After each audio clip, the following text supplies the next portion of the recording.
Hello guys, so today we're going to be analyzing movements with a client today.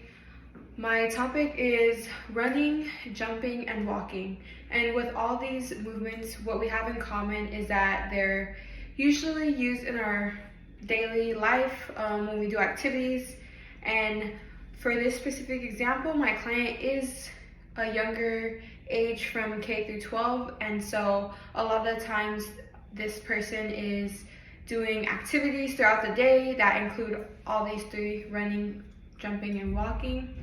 And so we know that running, jumping, and walking are a part of our everyday movements, but we have to take a deeper look into what it all consists of, and how these movements are performed. That way we know how to correctly evaluate a person when they're doing these movements, and if there's deviation, we can figure that out and kind of correct them. That way they can better perform these movements throughout their day.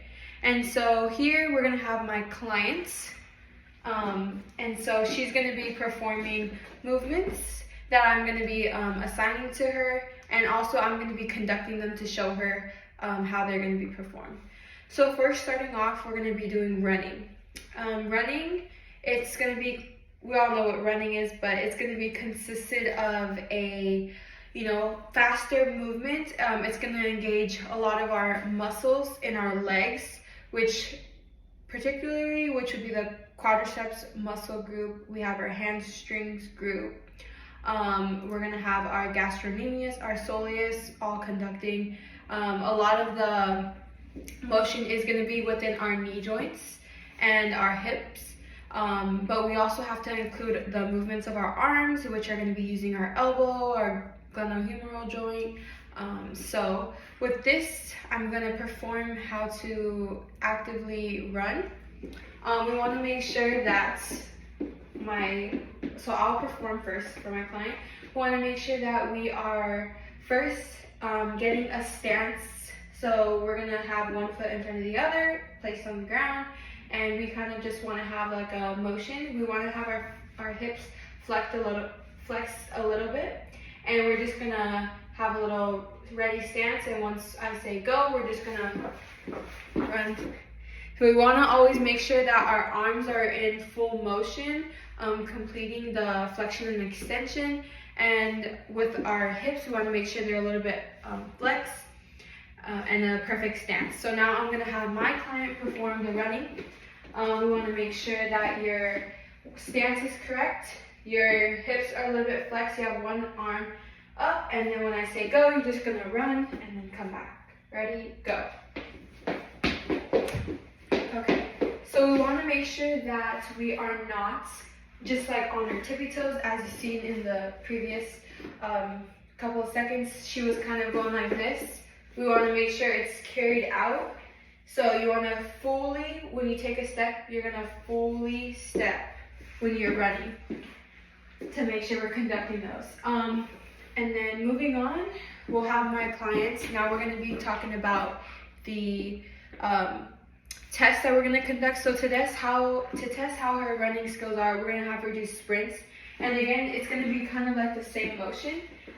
You want to have your stance, your hips flex, and also your arms. They're going to be in like a certain position. And so when I say go, we're going to have you sprint. You're going to go as fast as you can, and then you're going to stop there, and then you're going to sprint back so we can see how your movement is. But first, I can show you exactly how we'll do it. So we just want to have our stance, and then when I say go, make sure your hips are flexed a little bit, leaning forward just a bit, but not too much.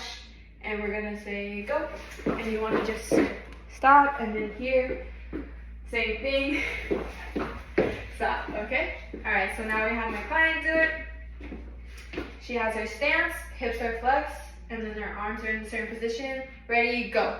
All right, you want to make sure your arms are carrying out the full movement, because that's going to engage your glenohumeral joint, and then just to like perfect a little of your movement.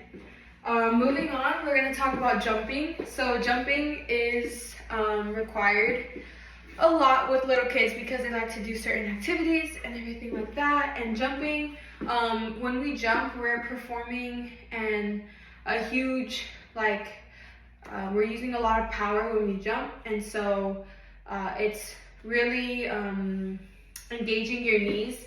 Okay, so when we are jumping, we want to make sure that our knees are engaged because there's a lot of power when we are jumping from the ground and up, jumping off the ground, I guess you could say. And so with this, we want to make sure that we are targeting our muscles in our knees, which would be, again, the gastrocnemius, your soleus. You're going to use a lot of your quads, your hamstrings. And so to perform this jumping movement, you're going to have like a stance. You want them to be shoulder width apart, and you're going to just jump just like that. And so honestly, your arms can just go down to your side or up like this, kind of to help you.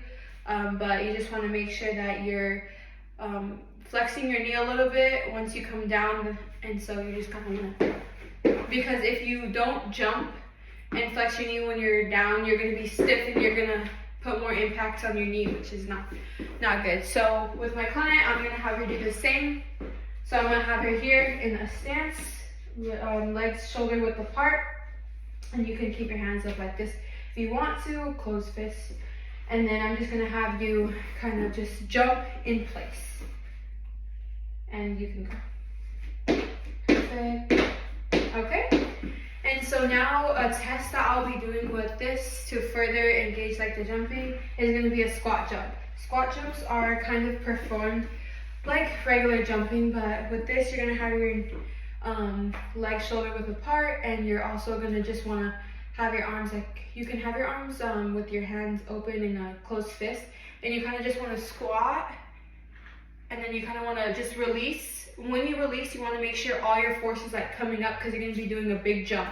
And so you're going to squat, and you're going to go. And you want to make sure your stance and everything is strong because you are putting all your whole body weight is coming down on you.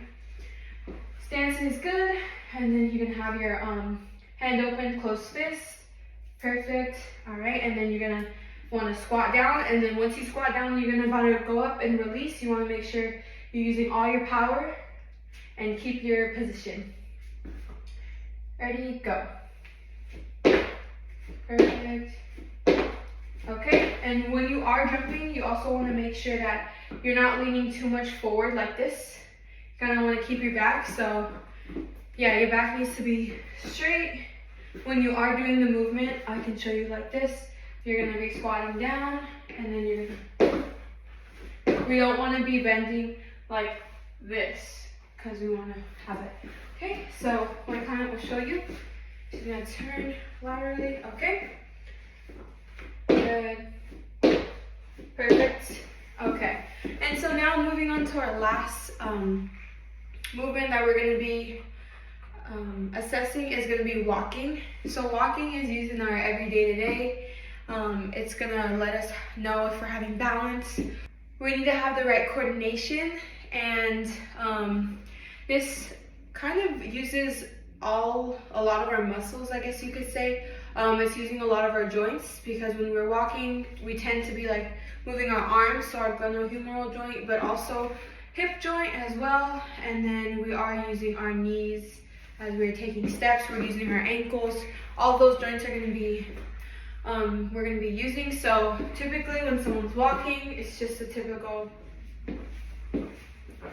There are some people who might be performing this incorrectly, especially little kids. They tend to be going like that, or just not walking correctly. But for my client, we're going to demonstrate how to be walking. So when you are walking, you just want to stand straight, and you're just going to kind of move your arms as you're going forward.